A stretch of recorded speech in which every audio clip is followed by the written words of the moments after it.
Ada Al-Quran, ada Alkitab, ada Mushaf, itu beda. Kalau disebutkan Mushaf, itu berarti tulisannya dari firman Allah berupa Al-Quran, yang terletak di antara dua jilid, isinya Al-Fatihah sampai An-Nas. Gak ada yang lain. Itu Mushaf namanya. Di Mushaf itu, firman Allah yang dituliskan, tulisannya dari Al-Fatihah sampai An-Nas, tidak diselingi dengan apapun. Dari awal sampai akhir. Di jilid, di antara jilidnya, Al-Fatihah sampai An-Nas, itu Mushaf. Kalau ada terjemahnya, disebut Mushaf dan terjemah. Jadi terjemahannya bukan Mushaf. Kalau ada tafsirnya, disebut tafsir. Jelas ya? Kalau cuman Arabnya saja, tulisan dari Al-Qurannya, itulah Mushaf. Awas, hati-hati. Kalau bercampur dengan yang lain, bukan Mushaf. Di gadget nih, di handphone. Itu bukan Mushaf. Itu aplikasi namanya, jihaz. Jihaz. Tapi boleh kalau ingin baca dari situ, boleh. Karena yang penting itu kan bacaannya. Bunyinya. Pelajarannya. Tapi itu bukan Mushaf. Dan hukumnya beda. Mushaf tidak boleh dibawa ke tempat-tempat sembarangan. Gak ada orang ke toilet bawa Mushaf. Awas, hati-hati. Mushaf disimpan di tempat yang bukan sembarangan. Simpan di tempat yang tinggi. Lakukan dengan baik. Bawanya, kata Imam An-Nawawi, kalau bisa pakai wudu. Gak berwudu, gak apa-apa. Pakai wudu lebih mulia. Tapi handphone tidak. Mau wudu, mau tidak, handphone. Kadang-kadang lupa, lempar. Simpan kan? Mushaf, baca tiap waktu. Handphone, gak ada baterai, gak bisa dicas. Kan? Baterainya hilang, casan gak ada. Gak muncul kemudian aplikasinya. Handphone ke toilet bisa dibawa. Aplikasi Mushaf gak dibuka, tetap aja begitu. Jelas ya? Di hukumnya bisa berbeda. Di kalau Mushaf adalah ayat Al-Quran yang dituliskan dalam bentuk tulisan terletak di antara dua jilid, isinya Al-Fatihah sampai An-Nas. Ada terjemahan disebut Mushaf dan terjemah. Disingkat Mushaf terjemah.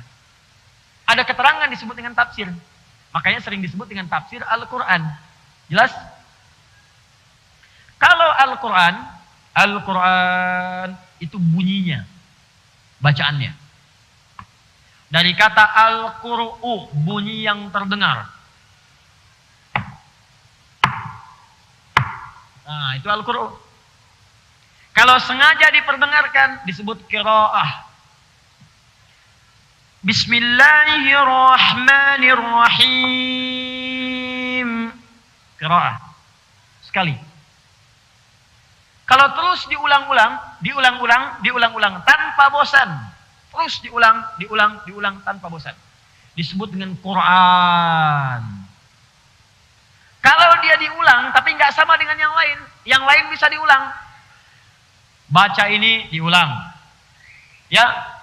Masuk mau upacara Senin, baca Pancasila diulang. Undang-undang dasar diulang. Atau misalnya yang hobi bacaan novel macam-macam diulang. Tapi nggak sama dengan Al-Quran. Karena Al-Quran itu walaupun diulang nggak pernah bosan. Nggak sama, spesial. Untuk menunjukkan sifat spesial, tambahkan alif lam di depannya. Alif lam. Menjadi Al-Quran. Firman Allah yang sifatnya khusus. Tidak sama dengan bacaan lain. Walaupun diulang-ulang tidak akan pernah ada yang bosan kemudian membacakannya. Saya mau tanya pada Anda. Baca Al-Fatihah itu dalam sehari berapa kali? 11 atau 12? Ibu yang 11 angkat tangan. Yang 12? 13? 14? 15? 16? 18? Pasti paling minimal 17 kali, Bu, Pak. Pasti itu. Al-Fatihah itu dalam sehari paling minimal 17 kali. Rumusnya 24-4-3-4. 24-4-3-4. Itu pasti 17 kali. Jadi kalau baca 16, berarti kurang salat subuhnya cuma 1 rakaat. Kalau 18, terlampau soleh. Pasti 17. Kecuali ditambah dengan salat sunnah. Nawafil. 24-4-3-4. 2 subuh, 4 zuhur, 4 asar, 3 maghrib, 4 isya. 17 kali sehari. Pernah enggak ada yang merasa bosan baca itu? Enggak ada. Pernah nggak ada yang merasa pusing baca Al-Fatihah? Never. Tidak ada. Dan yang paling dahsyat, dibacanya tiap hari. Coba bayangkan ya, ada yang lahir dari lahir udah muslim nih. Sampai sekarang muslim, usia misalnya 60 tahun. Dia mulai balik kalau dia laki-laki misal 13 tahun. Dari 13 tahun sampai 60 tahun, udah berapa tahun tuh? Nah, cepat, 57 tahun.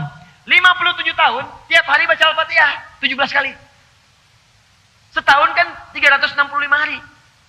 Berarti 17 kali 365 dikalikan 57. Pertanyaan saya, pernah nggak sakit kepala? Pernah nggak pusing? Pernah nggak berobat ke klinik? Pernah nggak ke rumah sakit? Ada yang terkena stroke karena kebanyakan baca Al-Fatihah. Nggak ada. Tuh. Nggak ada. Ini kalau bukan firman Allah, mustahil Bapak dan Ibu. Mustahil. Coba baca karya manusia. Silahkan taruh misalnya majalah sehebat apapun. Novel sebagus apapun. Baca 17 kali sehari. Besoknya dirawat di rumah sakit. Silahkan kalau nggak percaya. Baca. 17 kali sehari. Jadi karya manusia tuh begitu. Kalau bukan firman Allah ini mustahil begini. Coba tunjukkan pada saya. Dengan cara apa lagi membuktikan Islam itu benar. Jadi kalau ada yang keluar dari Islam keterlaluan. Mau nyari apa lagi? Orang mencari-cari. Silakan bandingkan dengan apapun karya manusia. Atau kitab yang dianggap misalnya sebagai kitab suci. Bandingkan, baca 17 kali sehari. Silahkan baca. Kalau nggak percaya, silahkan lakukan. Demi Allah saya katakan. Baca, pasti akan ada perbedaan. 17 kali sehari, 17 kali sehari. Cuman Al-Quran yang dibaca seperti itu. Kalau bukan firman Allah, mustahil.